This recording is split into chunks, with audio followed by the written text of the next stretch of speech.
आहे याचा आपला बोध होतो, त्या नामाचे आपण त्याला लिंग म्हणतोय.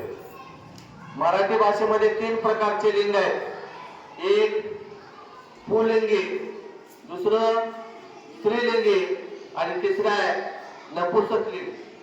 आता पहिला आपण पाहणार आहोत पुल्लिंग कशाला म्हणायचं.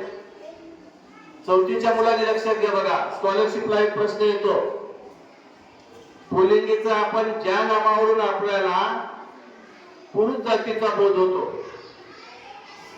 त्यास पुल्लिंगी म्हणतात. उदाहरणार्थ डोंगर. हे डोंगर काय, कोणतं लिंग आहे? डोंगर पुल्लिंग. तो डोंगर म्हणतोय आपण, ती डोंगर म्हणत नाही. त्याच्यानंतर सूर्य. सूर्य काय, पुल्लिंग आहे. समुद्र, तो समुद्र.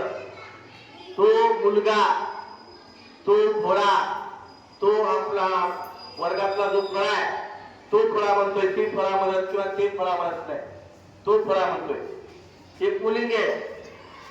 आणि तो चंद्र, तो बैल. गाय, गाय येते का? नाही येत, ती गाय म्हणतो आपण, ते स्त्रीलिंगी मध्ये येते. आता दुसरा मुद्दा आहे बघा, स्त्रीलिंगी. ज्या नामावरून आपल्याला स्त्री जातीचा बोध होतो त्याला स्त्रीलिंगी म्हणतात. उदाहरणार्थ ती टेकडी, ती चांदणी, आकाशाची आपल्याला चांदणी दिसते ना, ती स्त्रीलिंगी आहे.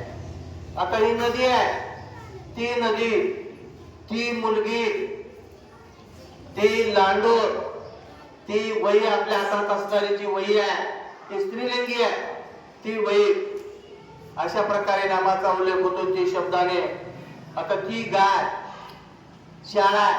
शाळा हे काय असेल सांगा बरं, कोणतं लिंग असेल शाळा? कसं, तो शाळा म्हणतो का आपण?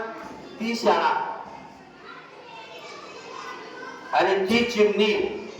आता नपुंसक लिंग, की ज्या नामावरून पुरुष जातीचा किंवा स्त्री जातीचा असा कोणताही बोध होत नाही त्याला नपुंसक लिंग म्हणतात. उदाहरणार्थ पाखरू. जे झाडावरचे पाखरं असतात बघा, त्याला पाखरू म्हणतोय आपण. तो पाखरू म्हणतो का?